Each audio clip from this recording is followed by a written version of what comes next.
All right, you guys, and welcome back to the channel. It is JD on 3, and if you don't know, now you know. And just remember, it is always an official JD's production. So as you can see, the Ryker has been clamshelled. If you've seen the last video, you know that I got the new CVT belt. So the goal today is to get this housing off, new CVT belt on, and I also got the 3 new spark plugs. One goes here, one goes here, and one goes here. That will be on the next video. As far as this video, we're gonna get that CVT belt on, but the first thing we gotta do is get this housing off. So let's go ahead, let's get into it.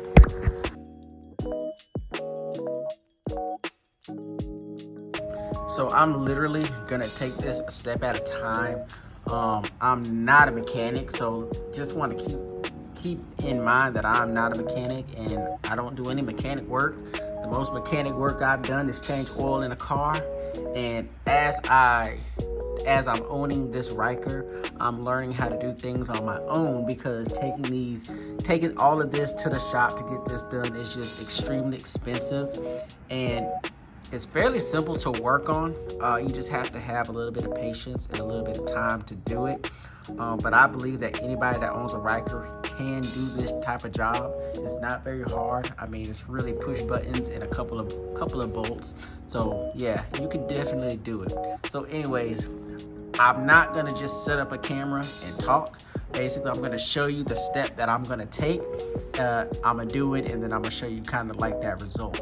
So instead of me sitting here with the camera and watching me unscrew every single bolt, I'm letting you know we got all these bolts up here. We need to take all these bolts off so that we can pull this housing off. So let me do that real quick, and I'll be right back. All right, you guys, so we got all of the bolts out of the belt housing, and here are all of those bolts. And again, this will be looks like a T, if I can focus, a T25 bit. I have the bits, but if you have another T25 type tool, you're good, but you do need this Torx bit to get that. And that was all of these.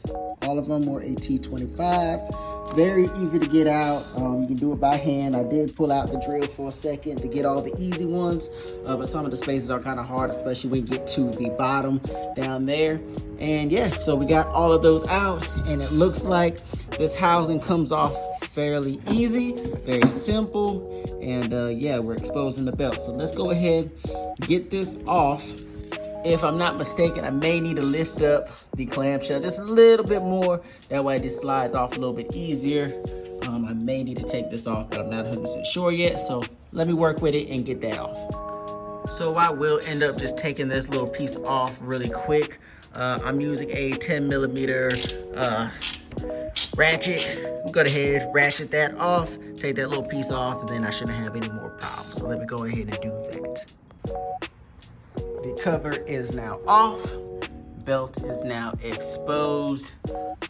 Just looking around. Pretty cool, pretty cool. So it looks like we do have at least 2 guards to get. We have a guard here, and we have a guard down here. So we're gonna pull those guards out. They should be fairly easy to pull out. Just careful not to hurt yourself. They should just pull out. But yeah, let me get those pulled out, and I'll be right back. And there we have it. That is both of the guards. They just come out very easy. So just kind of keep note of where they were. That way you can kind of put them back to the right spot. But those pulled out very easy. Again, here we are. Just taking note of everything that's inside. Okay, just kind of looking to see how everything's supposed to be. And if I'm not mistaken, the way that this helix moves is going this way. So you want to make sure that when you put your belt and everything, that everything's in the right orientation. But we will get into that a little bit further. But just to note, the helix does move this way. So this is my first time using this belt puller, I guess we'll call it. Basically, we'll screw it here into the middle. This this bolt here basically should push in and help push in on this helix and start to release tension. Never done it before, first time. So I'm going to basically see how this goes. Let's see here. Should be able to just thread on pretty simple, pretty easy. Get it down, get it nice and tight. Screw this in.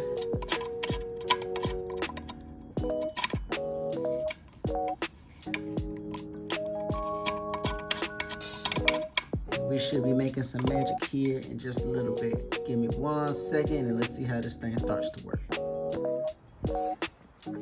All right, so once you do have this on, I have just a 10 millimeter.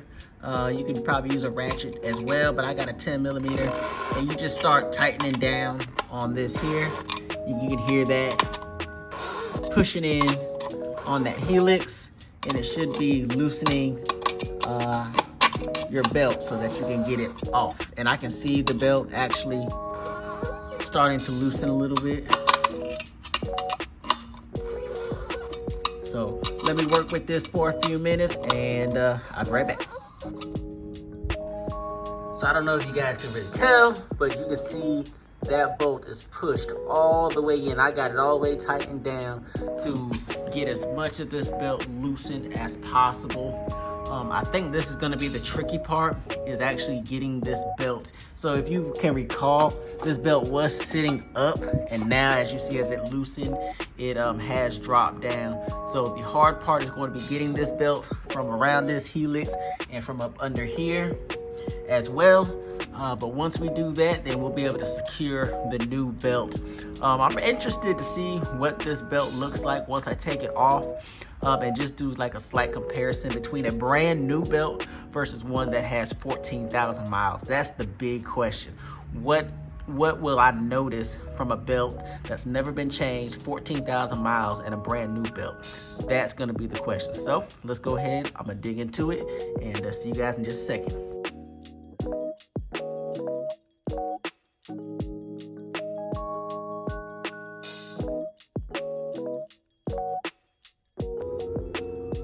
Two belts. One is old and one is new.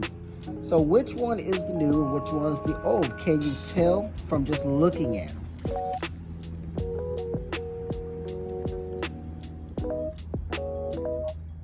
It is hard to tell between the two. One is OEM and one is a different brand. So it's definitely hard to tell between, especially with the teeth.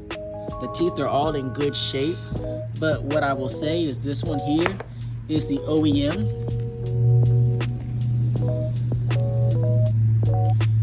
This one has a rotation to let you know which way to put it on, and that is the OEM part. This one is your new one. This is the Dynojet one, and it needs to be put on this way with the words coming this way, so the rotation will be this way. But yeah, it's very hard to tell between the two which is new and which is old. But what I've noticed is on the old one, the one that just come off, is very smooth on this side. I would like to see another OEM one just to kind of make that determination. But the side of the actual belt is very smooth, so that may be that slipping feeling that I was getting when I was riding. It's a lot more rigid on this newer belt, so hopefully I will see that. You can see this little string in here, so it just kind of seems like this one's a little more rigid. I can get a little more grip out of this one, so we are going to see once I put it on, especially when I get everything buttoned back up and cranked up, how it's going to feel. But yep, that's about it. You really can't see too much of a difference, so I do see why people get a little bit confused on why they should change it. But hopefully we'll definitely see the difference, or I should say feel the difference when we get this thing on.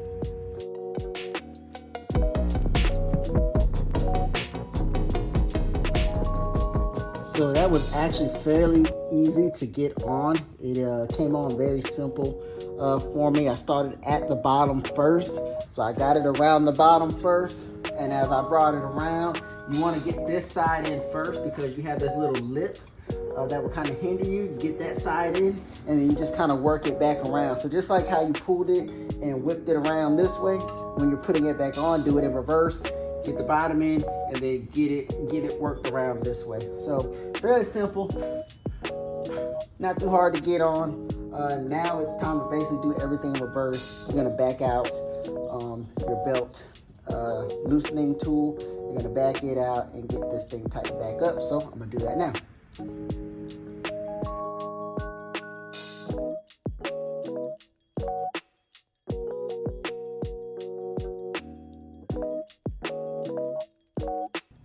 So one thing I did notice is once I got the belt on, I took off this loosener, this belt loosener, this guy here. The belt was still loose. It was very loose. So just remember to put it into like a neutral gear. I know it's not really a neutral, so you have a forward and reverse, but there is a middle that you can kind of put it in. So just play with it and get your gear into that middle realm. And then you're able to freely spin your helix. As you start to spin it, you'll realize that your belt will tighten. So now my belt is tightened how it's supposed to be. Everything looks like it's how it's supposed to be. So it looks good. I'm happy with that. And I'm gonna just walk over here just to show you this little middle limbo area that I'm talking about for your gear. Don't knock my damn shoe. So again, you have this reverse, forward, but there's a, let me show you again. There's a reverse, a forward, and then there's this little middle ground. Get into this little middle ground, you'll be able to freely move this helix around. But you just want to make sure you're in that little middle ground. Where are we at? There we go. There we go. And once you're in that little middle ground, you're able to freely move that helix around and make sure your belt is doing what it needs to do.